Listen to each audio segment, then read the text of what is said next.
اچھی طرح سن لو، دنیا کی زندگی تو ایک دھوکے کا ایک سامان ہی تو ہے، دھوکے کا سامان، جس پہ آج ہم بھروسہ کر رہے ہیں، جس پہ اپنی عزت سمجھ رہے ہیں، جس پہ اپنی کامیابی سمجھ رہے ہیں، اللہ رب العزت ارشاد مارے ہیں ومن اصدق من اللہ حدیثا ومن اصدق من اللہ قیلا، اللہ سے زیادہ سچی بات کس کی ہو سکتی ہے، اور اللہ سے زیادہ سچی بات کس کے ہو اور کس کا ہو سکتا ہے؟ میں دنیا کی زندگی ایک دھوکے کا سامان ہی تو ہے، اس دھوکے سے نکلے ہم، اپنے آپ کو، اپنے بال بچوں کو، اپنے علاقے والوں کو اور ساری امت کو اس دھوکے سے نکالیں۔ آج امت دھوکے میں پڑی ہوئی ہے۔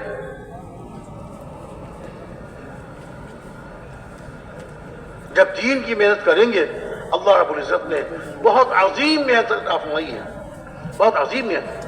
ہمارے بزرگ فرمایا کرتے تھے، ہمارے بڑے فرمایا کرتے تھے، بہت عظیم محنت ہے، اور اللہ رب العزت نے اس کی عظمت کو اس کی سادگی میں چھپا دیا۔ سادہ اعمال، گشت کر لیا، گھروں میں چلے گئے، بازاروں میں چلے گئے، عمومی گشت کر لیا، خصوصی گشت کر لیا، لوگوں سے ملاقاتیں کر لیں،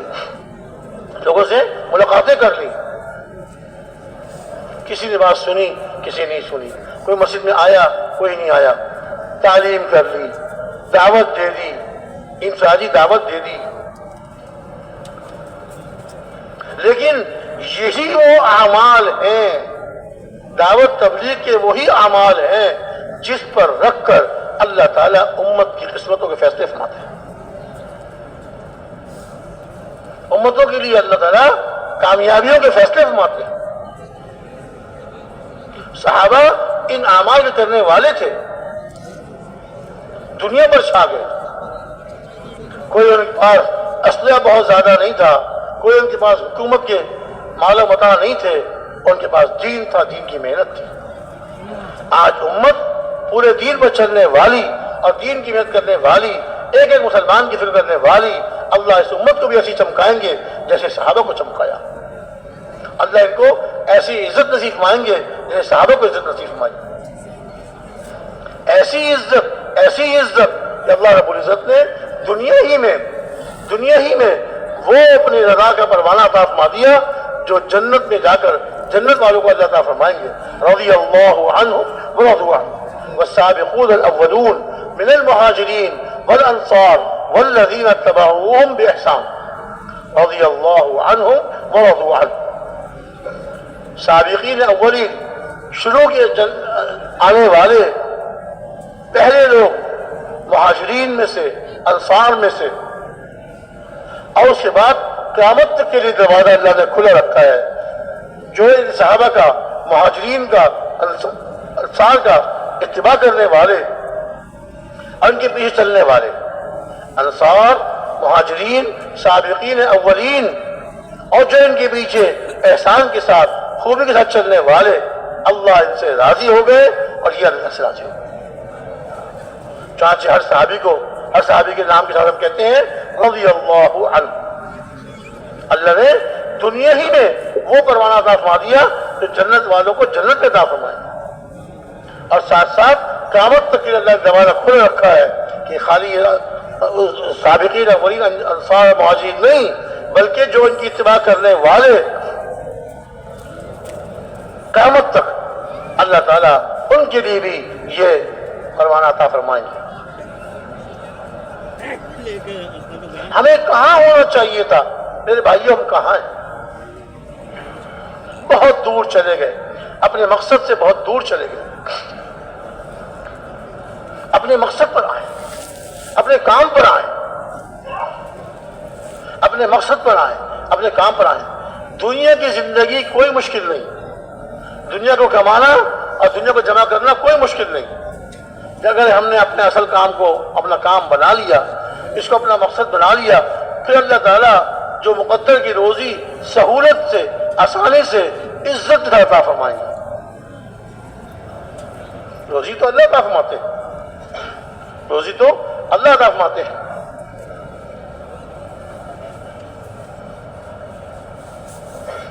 ہم اپنے مقصد پر آ جائیں اور ایک ایک مسلمان کو اس پر لے آئیں، اور یہ اس پر آتے ہوئے کسی پر احسان نہیں، اللہ کا ہم پر احسان ہے۔ کیا ارشاد فرمایا؟ اگر تم مسلمان ہو گئے ہو تو آپ ان سے کہہ دیجئے اپنے اسلام کا مجھ پر احسان مت جتاؤ کہ تم اسلام لے آئے ہو، بلکہ اللہ نے تم پر احسان فرمایا کہ تم کو ہدایت دے دی ایمان کی۔ یمنون علیک ان اسلموا قل لا تمنوا علی اسلامکم بل اللہ یمن علیکم ان ہداکم للایمان ان کنتم صادقین۔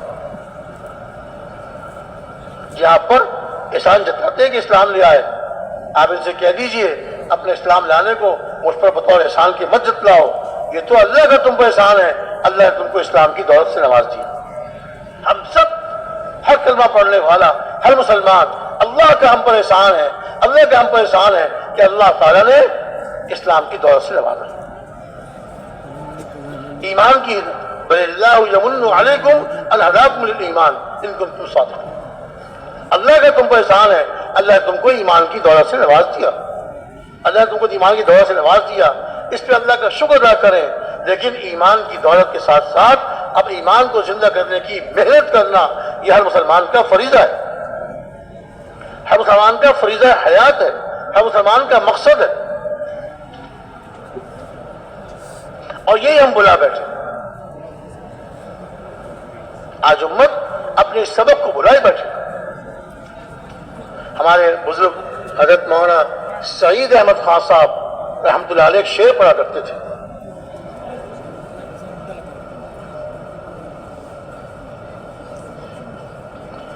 شعر پڑھتے تھے امت کی زبوں حالی پر، شعر پڑھتے تھے: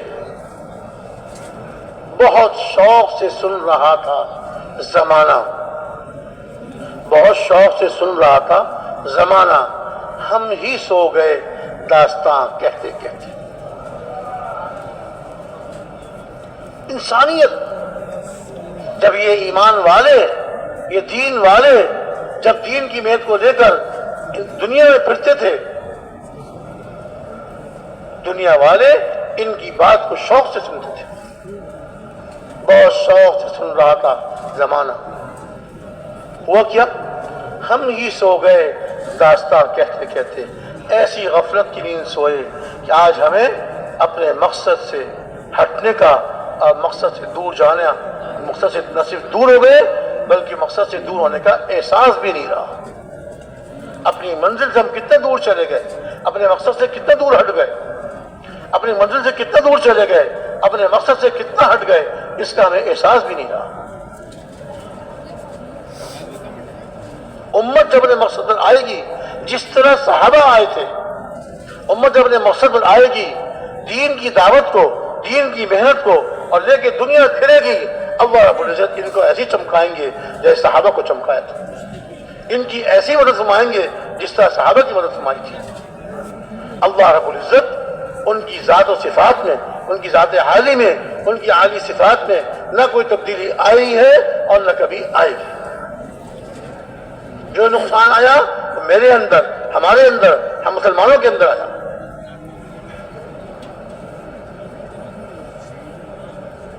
بس یہی عرض کیا جا رہا ہے، ہمارے بڑے یہی فرما رہے ہیں کہ اس دعوت والی محنت کو، دعوت والے کام کو اپنی زندگی کا مقصد بنا لیں، اس کو اپنا اصل کام بنا لیں۔ دنیا کی ضرورتیں، دنیا کے کام یہ ہماری ضرورتیں ہیں، ضرورت بقدر ضرورت بوقت ضرورت، ضرورت بقدر ضرورت اور بوقت ضرورت۔ کمانا ہے، کمائی کرنی ہے، تجارت کرنی ہے، کھیتی باڑی، باغات، کارخانے سب کرنے ہیں، لیکن بوقت ضرورت بقدر ضرورت، یہ دو بات یاد رکھیں۔ اور باقی سارا وقت دین کی دعوت میں اور دین کی محنت میں اپنے آپ کو کھپا دیں، اپنا اوڑھنا بچھونا، اپنا جینا سونا جاگنا اور اپنا اوڑھنا بچھونا اور اپنا جینا مرنا اس دعوت والی محنت کے ساتھ۔ جیوں گا تو دعوت والی، حضور والی محنت کو کرتے کرتے، اور موت آئے گی تو دعوت دیتے دیتے۔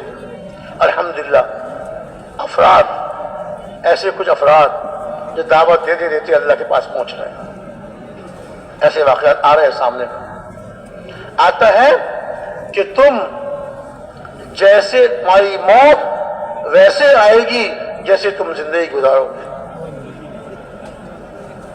اور تمہارا حشر قیامت کے دن ویسے ہوگا جس حال پہ تمہاری موت آئی، جس حال پہ زندگی گزاری اس حال پہ موت آئے گی، اور جس حال پہ موت آئی قیامت کے دن اسی حال پہ اٹھایا جائے۔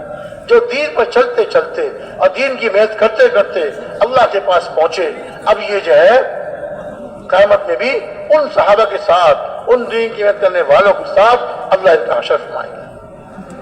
معمولی انعام نہیں، بہت بڑا انعام۔ کسی کو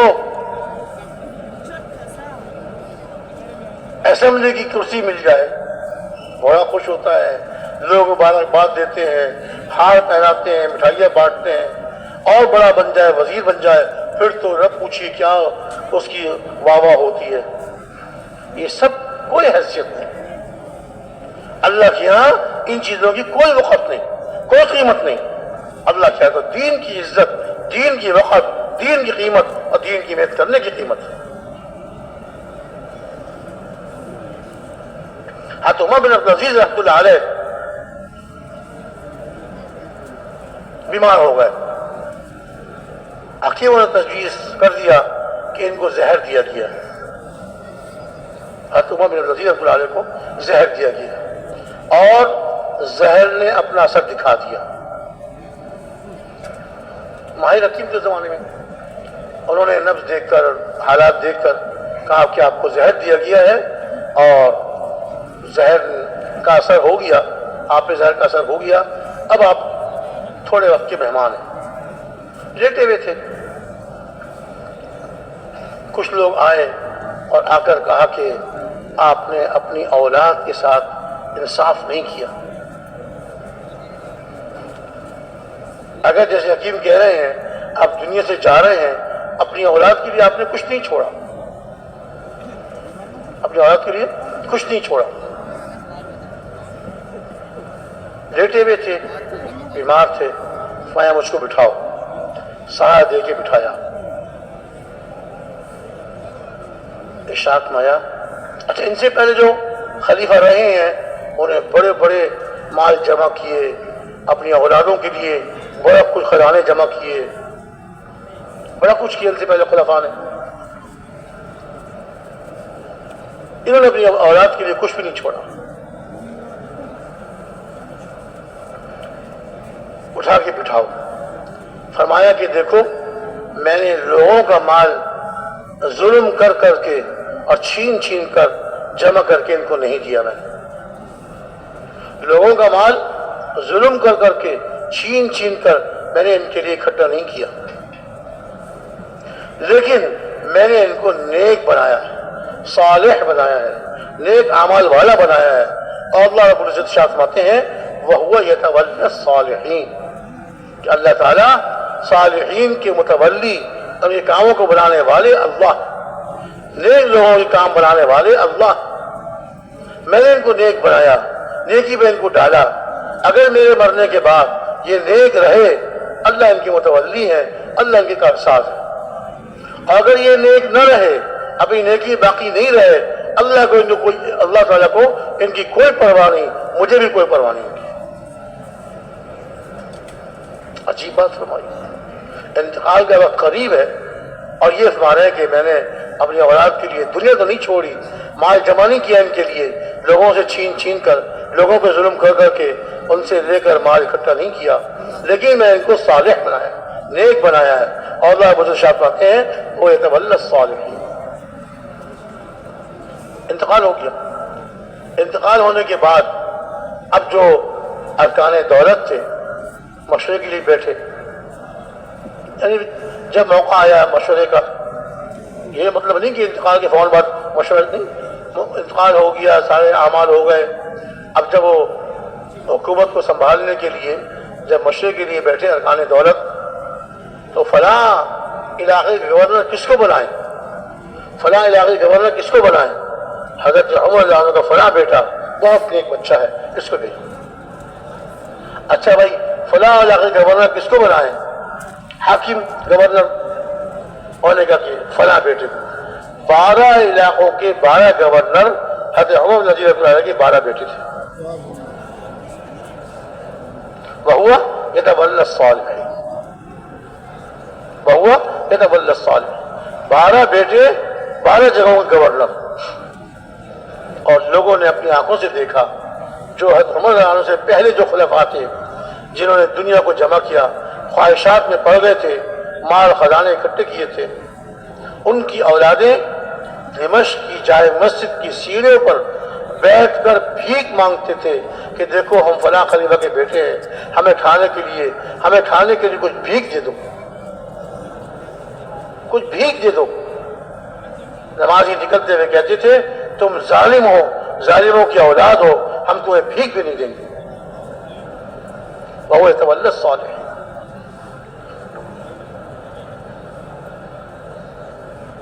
حضرت عبداللہ بن مسعود رضی اللہ عنہ بیمار ہو گئے،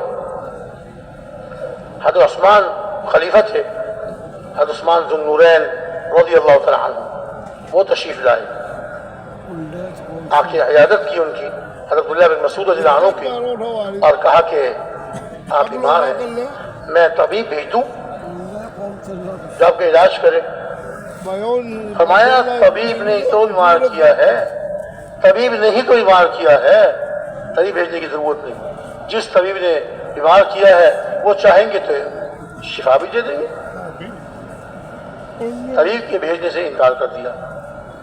پھر پوچھا کہ ایک زمانے سے آپ بیت المال سے جو آپ کا حصہ بنتا ہے وظیفے کا، بیت المال سے وظیفے کا آپ کا حصہ بنتا ہے، ایک عرصے سے آپ نہیں لے رہے، اب بھیج دوں؟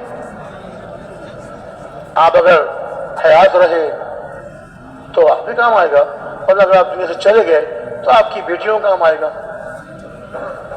مایا مجھے ضرورت نہیں، میں نے اپنی بیٹیوں کو سورہ واقعہ سکھائی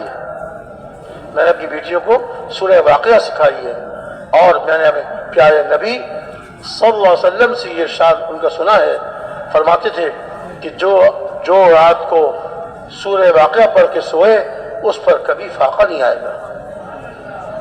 میں نے اپنی بیٹیوں کو سورہ واقعہ سکھا دی ہے، وہ ہر رات سورہ واقعہ پڑھتی ہیں، ان پر کبھی فاقہ نہیں آئے گا۔ آخری وقت ہے، بچیوں کی ضرورت ہے، لیکن بیت المال سے حصہ نہیں لے رہے کہ اللہ ان کو پالیں گے۔ تو صحابہ اللہ اکبر، وہ دین کی محنت کرتے کرتے اس درجے تک پہنچ گئے تھے جو سمجھتے تھے ہم اس دین کی جو محنت کر رہے ہیں، ہماری اولاد، ہمارا خاندان اس محنت کو کریں گے، اللہ ان کو غیب سے پالے گا، اللہ ان کی روزی کا انتظام فرمائیں گے۔ ہمارے حاجی عبد الوہاب صاحب رحمۃ اللہ علیہ فرمایا کرتے تھے اللہ سے اپنی اولاد کو قبول کروا لو اس کام کے لیے، اللہ تعالیٰ سے اپنی اولاد کو قبول کروا لو، اپنے آپ کو قبول کروا لو، اپنی اولاد کو قبول کروا لو۔ فرمایا کہ دیکھیے جیسے فوج والے کسی جوان کو فوج میں بھرتی کرتے ہیں، فوج میں لینے سے پہلے ان کا معائنہ کرتے ہیں، کان کا معائنہ، آنکھ کا معائنہ، زبان، سینہ ناپتے ہیں وغیرہ وغیرہ۔ جب سب چیزوں پاس ہو جاتا ہے تو اس کو فوج میں بھرتی کر لیتے ہیں۔ فرمایا کہ جیسے وہ بیچارہ نوجوان جو پنجاب کے کسی دیہات سے آیا ہے، پہاڑوں سے اتر کے آیا ہے اور فوج میں بھرتی ہو گیا، کبھی اس نے پستول بھی ہاتھ میں نہیں پکڑی، فوج والے اس کو بندوق پکڑنا سکھاتے ہیں، سیدھا ہاتھ کہاں رکھتے ہیں، الٹا ہاتھ کہاں رکھتے ہیں، کھڑے ہو کے کیسے نشانہ باندھتے ہیں، بیٹھ کے کیسے نشانہ باندھتے ہیں، لیٹ کے کیسے نشانہ باندھتے ہیں، اپنا دفاع کیسے کرتے ہیں۔ اللہ رب العزت اگر تمہیں اپنے دین کی محنت کے لیے قبول فرما لیں گے، اللہ رب جس کے اندر صلاحیت نہیں ہوگی اللہ اس کو صلاحیت عطا فرمائے گا، استعداد نہیں ہوگی اللہ استعداد عطا فرمائے گا۔ جیسے فوجی کو ساری چیزیں سکھاتے ہیں، فوجی جو بنا لیا، فوج نے بھرتی کر لیا، پھر کیا ہوتا ہے اس کی کھانے کے انتظام فوج والے، اس کی وردی کے کپڑے کا انتظام فوج والے، بیمار ہو جائے تو فوج کے اعلیٰ قسم کے اسپتال میں بڑے بڑے اونچے ڈاکٹروں سے اس کا علاج ہوتا ہے۔